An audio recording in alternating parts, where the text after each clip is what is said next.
បើសិនជាយើងនិយាយពី line up របស់ X-Men របស់យើងគឺមានការចូលរួមមកពី Indy Navarra ច្រឡំ Indy Navarra ដែលគាត់បានមកដើរតួរ៉ូ Indy Navarra គាត់បាននិយាយថាចំពោះ director របស់ MCU គឺលោក Jack Schreier ហ្នឹងគាត់ធ្លាប់បាននិយាយជាលេងក៏ដូចជាបង្ហាញនៅចំណាប់អារម្មណ៍តាក់ទងទៅនឹងការកាន់តួអង្គមួយគឺតួអង្គ Mystic ប៉ុន្តែនៅទីបំផុតគឺគាត់បានមកកាន់តួអង្គរ៉ូដែលជាតួអង្គមួយខ្ញុំចូលចិត្តខ្លាំងមែនទែនខ្ញុំជឿជាក់ថាមានគ្នាយើងច្រើនដែលរំភើបជាមួយនឹងការចូលរួមរបស់គាត់ជាមួយនឹង MCU ដោយសារតែគាត់មកពីរឿង obsession ប៉ុន្តែអ្វីដែលខ្ញុំខ្លួនឯងផ្ទាល់រំភើបជាមួយនឹងការប្រកាសមួយហ្នឹងគឺតាក់ទងទៅនឹងវត្តមានរបស់ Rogue នៅក្នុង line up របស់ X-Men តួអង្គ Rogue នៅក្នុងចក្រវាឡ Fox គឺជាតួអង្គមួយដែលគួរស្អប់ខ្លាំងមែនទែនកាលពីខ្ញុំនៅក្មេងមើលរឿង X-Men ចាស់ៗរបស់ Fox ហ្នឹងគឺខ្ញុំស្មានតែ Rogue នឹងមានថាមពលថើបឲ្យសម្លាប់មនុស្សអញ្ចឹងណាតាមពិតទៅថាមពលរបស់ Rogue ហ្នឹងគឺ absorb ឬមួយក៏ស្រូបយកថាមពលពីណាម្នាក់មកប្រើប្រាស់ដោយ copy paste អញ្ចឹងតែនៅពេលដែលខ្ញុំត្រឡប់ទៅមើលរឿង X-Men The Animated Series គឺខ្ញុំឃើញថា Rogue របស់ Fox ហើយនិង Rogue របស់រឿងតកតានោះគឺវាខុសគ្នាមេឃដីហ្មងហើយអ្វីដែលគួរឲ្យធុញមែនទេសម្រាប់តួអង្គ Rogue ក្នុងចក្រវាឡ Fox ហ្នឹងគឺតួអង្គហ្នឹងវាសាបស្លែមអត់មានថាមពលអត់មានកន្លែងគួរចាប់អារម្មណ៍សោះហ្មងក៏ប៉ុន្តែបើសិនជាអ្នកនរធ្លាប់តែមើលរឿងតកតា The Animated Series របស់ X-Men មានបានដឹងថា Rogue នេះគឺជាតួអង្គមួយដែលគួរចាប់អារម្មណ៍ហើយនឹងមានតំណែង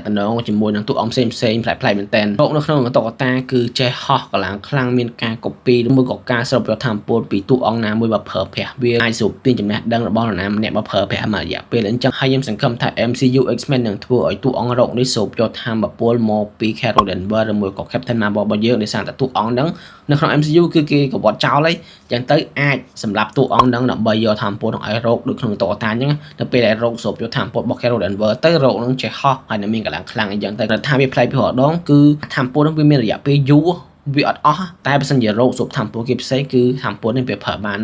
មួយរយៈពេលខ្លីអញ្ចឹងទៅនិយាយក្រៅពីថាមពលតួអង្គរោគហ្នឹងគឺមានតំណែងដែលល្អដូចយើងមកឃើញអញ្ចឹងជាមួយនឹងតួអង្គ Gambit ជាមួយនឹងតួអង្គ Magneto ដែលនេះគាត់ថាជីវិតស្នេហាក៏ដូចជាការរស់នៅជាមួយនឹងថាមពលមួយដែលមិនអាចប៉ះនរណាម្នាក់បានហើយថាមពលមួយដែលធ្វើឲ្យម្នាក់ហ្នឹងគឺមានអារម្មណ៍ថាបាត់បង់នៅភាពជិតស្និទ្ធចំពោះអ្នកដែលស្រឡាញ់អញ្ចឹងណានិយាយទៅតួអង្គរ៉ូនេះក្រៅពី She is a Berry គាត់ជាតួអង្គមួយដែលស្អាតខ្ញុំគិតថាតួអង្គដែលគួរចាប់អារម្មណ៍ខ្លាំងមែនទែនហើយបើកន្លងមកនេះយើងឃើញមានការកាត់ត AI ជាមួយនឹង Indy Navarra ជាតួអង្គរ៉ូអីចឹងខ្ញុំគិតថាតំណងហើយបើសិនជាក្រៅពីការគេកាត់តហ្នឹងតាមរយៈ interview ផ្សេងគឺខ្ញុំគិតថា she's got that rogue energy បានន័យថាតែ her actual personality មកពីការ interview ទាំងអស់ហ្នឹងគឺវាសេរីគ្នាជាមួយនឹងតួអង្គរ៉ូហ្នឹងហ្មងខ្ញុំរំភើបនឹងចាំមើលតួអង្គគាត់មែនទែនសម្រាប់ខ្ញុំគិតថា2026គឺឆ្នាំដែលកែប្រែជីវិតរបស់ Indy Navarra តាំងពី obsession តាំងពីការមកចូលរួមជាមួយ MCU អីផ្សេងៗអនាគតគឺនៅវែងឆ្ងាយខ្លាំងហ្មង Storm ក៏ជា line up របស់ X-Men MCU របស់យើងដែរហើយគាត់នឹងសម្ដែងដោយ Maya Boy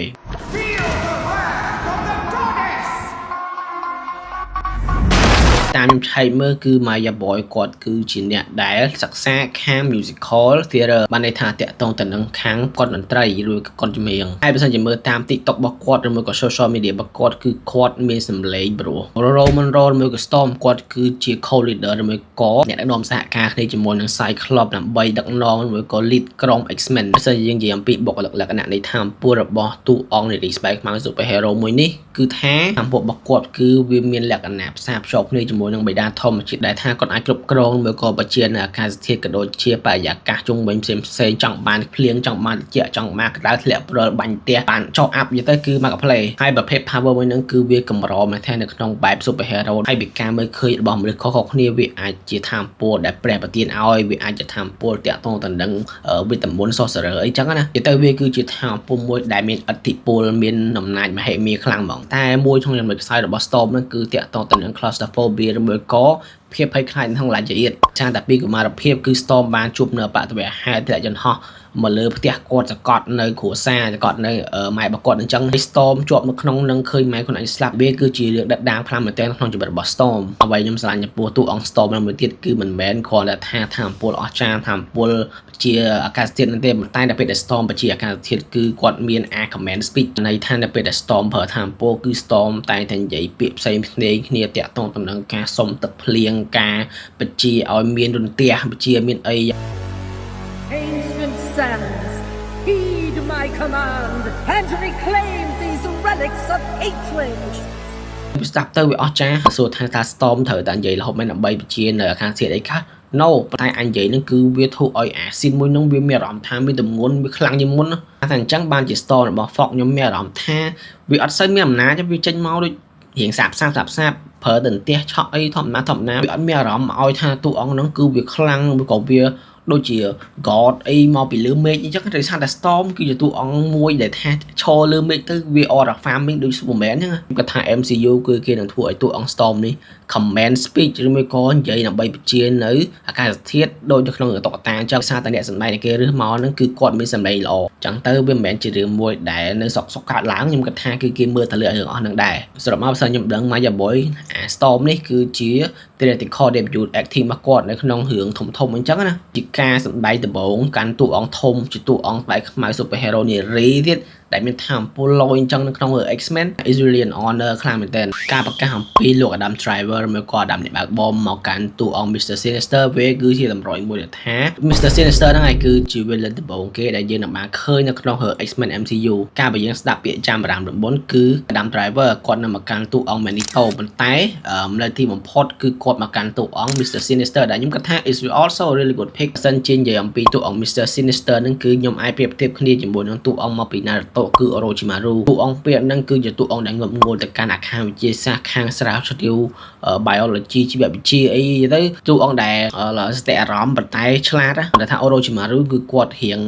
បែកទៅខាង Uchiha ខ្លះប៉ុន្តែ Mr. Sinister គឺគាត់រៀងមើលទៅកាន់ Jean Grey វិញដោយសារតែការងាររបស់ Mr. Sinister មួយដែលគាត់ធ្វើបានល្អខ្លាំងហ្នឹងគឺតាក់ទងទៅនឹងការ clone Jean Grey ដើម្បីខ្លាយខ្លួនទៅជាតួអង្គ Madeline Pryor ឬមួយក៏យើងស្គាល់ថាជា The Goblin Queen ក៏ធ្លាប់បានឃើញមុខនៅក្នុងរឿង X-Men Camber ដែរហើយបើសិនជាកន្លែងទៅមើលថាមពលរបស់ប៉ែហ្នឹងវិញថាមពលដែលច្បាស់ជាងគេខ្លាំងមួយហ្មងគឺតាក់ទងទៅនឹងចំណេះដឹងភាពវៃឆ្លាតនៅ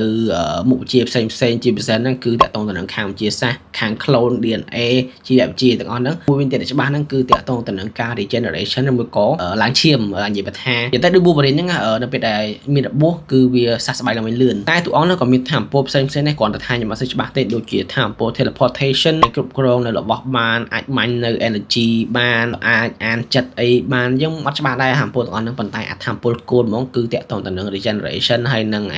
វិទ្យាសាស្ត្រហ្នឹងយើងនិយាយពីអ្នកសម្ដែង Adam Driver ហ្នឹងគឺ Kevin Feige គាត់បានសារភាពច្រើនដងឲ្យថាគឺគាត់បានតាក់ទង Adam Driver ច្រើនប៉ុន្តែគ្រាន់តែគាត់ចាប់អារម្មណ៍ប៉ុន្តែនេះគឺគាត់បានមកចូលរួមជាមួយនឹង MCU របស់យើង official កាន់តួអង្គ Mr. Sinister ទៅដល់មកដល់ខ្ញុំនិយាយខ្ញុំគិតថា Mr. Sinister នេះហើយគឺជាតួអង្គ villain ដែលគេនឹងធ្វើ live action debut ជាមួយនឹងតួអង្គហ្នឹងដោយសារតែពីមុនមកដូចជាអត់ដែលឃើញតួអង្គហ្នឹងទេភាគច្រើនគឺតួអង្គតាក់ទងទៅនឹង Magneto ហើយនឹង Sentinel ហើយខ្ញុំរំភើបនឹងឃើញថាគេនឹង custom តួអង្គនឹង Mr. Sinister ទៅមុខមិនអីមិនចឹងណាយើងនិយាយអំពី performance វិញខ្ញុំគិតថាគាត់នឹងធ្វើបានល្អវាអត់អីរំពឹងទុកច្រើនទេពីតួអង្គ Professor X ក៏គេបាន cast តួដែរគឺលោក Christopher Abbott ខ្ញុំមិនដែលស្គាល់គាត់ទេហើយក៏ខ្ញុំអត់ខ្វល់ជាមួយនឹងតួអង្គ Professor X ដែរដោយសារតែខ្ញុំគឺជាអ្នកដែលនៅខាង Magneto ខ្ញុំមិនមានស្អប់ឬមួយក៏មានបញ្ហាជាមួយអ្នកសម្ដែងទីប៉ុន្តែអ្វីដែលបញ្ហានេះគឺខ្ញុំទើសចិត្តជាមួយនឹងតួអង្គ Charles Xavier ហើយដូចខ្ញុំនិយាយដដែលខ្ញុំគឺជា fan របស់ Magneto ខ្ញុំគឺជាអ្នកដែលឈរនៅខាង Magneto ខ្ញុំគិតថាទង្វើរបស់ Magneto គឺវាត្រូវជាទង្វើរបស់ Charles Xavier តែអញ្ចឹងហើយគឺខ្ញុំរងចាំ cast របស់ Magneto ខ្ញុំអត់ខ្វល់ពី cast របស់ Professor X ទេពីតួអង្គ Professor X ហ្នឹងគឺជាតួអង្គមួយដែលខ្ញុំស្រឡាញ់ចូលចិត្តដែរពីការងាររបស់គាត់ដំបូងការងារដែលមិនទាន់ស៊ីជម្រៅខ្លាំងប៉ុន្តែដល់ពេលដែលយូរទៅគឺខ្ញុំទើសចិត្តហ្មង Charles Xavier គឺជាអ្នកត្រាច់ចរជាមួយពិភពលោកអ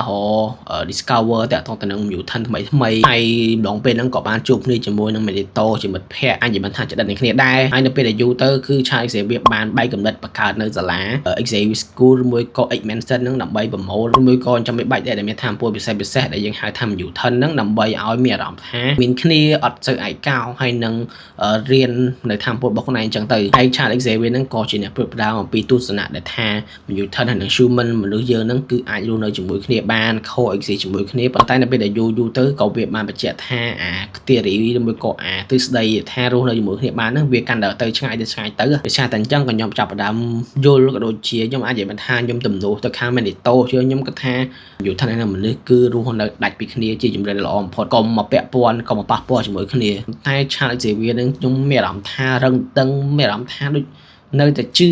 រៀងងប់ងល់ដែរអញ្ចឹងទៅនេះសម្រាប់ខ្ញុំផ្ទាល់ខ្ញុំគិតថា Magneto is right ខ្ញុំអត់ខ្វល់ទេ and I don't give a fuck about Charles Xavier មកខ្ញុំចាំមើលគេ announce cast របស់ Magneto ឬមួយក៏ Eric Lanchier របស់យើងទៅជាងតួអង្គ Charles Xavier មួយក៏ Professor X ជាងអូខេសម្រាប់គ្នាដែលគិតថា Jean Grey នៅក្នុងរឿង Spider-Man Brand New Day គាត់គឺជា temporary Chin Grey នៅក្នុងរឿងហ្នឹងมันអាចប្រើប្រាស់នៅពេលអនាគតបានដែលថ្មីហ្នឹងគេបានប្រកាសថា Chin Grey របស់ Sadie Sink គឺគាត់ជា official Chin Grey alongside ជាមួយនឹង Cyclops របស់ Keith Connor ហើយនិង Emma Frost របស់ Samara Weaving បើសិនជាយើងនិយាយអំពី Chin Grey Marvel របស់ Sadie Sink គឺថាជាតួអង្គមួយដែលបរិផ្សាយគួរសមដែរតាមរយៈរឿង Spider-Man Brand New Day Chin Grey នេះគឺជា Chin Grey ដែល aggressive កាច់ឆៅអត់សូវខ្វាយខ្វល់ពីណាទេក៏ប៉ុន្តែ Chin Grey ដែលយើងធ្លាប់បានឃើញកន្លងមកហ្នឹងមានលក្ខណៈ innocent មានលក្ខណៈជាង slot boat គ្រាន់តែថាបែកដងម្កាក៏ប៉ុន្តែ Chin Grey MCU នេះគឺខ្ញុំអត់មាននិយាយច្រើនទេគ្រាន់តែថាតួអង្គនេះបាន Phoenix Force ដឹងតែបាយអល់ហើយតាក់ទងទៅនឹងតួអង្គ Cyclops ដែលសម្រាប់ Keith Connor គ្រាន់តែថាតួអង្គគាត់ហ្នឹងគឺរៀងទទួលបានការស្អប់មកពី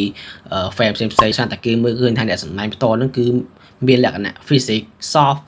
មិនគួរឲ្យតំណងពាក់នៅឈុត Cyclops អីអញ្ចឹងជាតួអង្គមេក្រុមមេអីចឹងណាប៉ុន្តែអ្វីយើងគួរដឹងគឺកុំភ្លេចអំពីករណីរបស់ Chris Pratt ពេលដែលគាត់ចូលរួមជាមួយនឹង MCU កាន់តួអង្គ Star-Lord ហ្នឹងគឺគាត់មានរាងបែបនេះតែបន្ទាប់ពី official announcement ហើយយើងបានឃើញថាគាត់ផ្លាស់ប្ដូររូបរាងខ្លួនឯង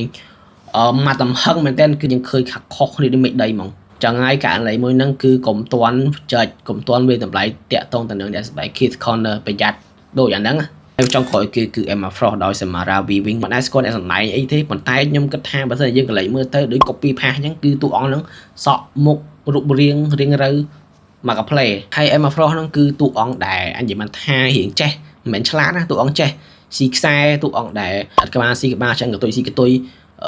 បត់បែនតាមអន្តរស័ក្តិមិនអាក្រក់ក៏មិនល្អហើយជាតួអង្គដែលអាចអានចិត្តបានតួអង្គដែលមានធម៌ពលអាចប្រែកលាខ្លួនឯងទៅជាស្បែកពេជ្រស្បែកតាន់អីចឹងណានិយាយទៅតួអង្គហ្នឹងជាតួអង្គចេះខ្ញុំអត់ទៅនិយាយចូលចិត្តតួអង្គទេប៉ុន្តែ casting គឺខ្ញុំចូលចិត្តសរុបមក X-Men របស់យើងមានប្រហែលអ្នកហ្នឹងអំភើមែនតើហើយយើងនឹងអាចឃើញខាផ្សេងៗមកបន្តទៀតមានតែប៉ុណ្្នឹងទេសន្តិភាព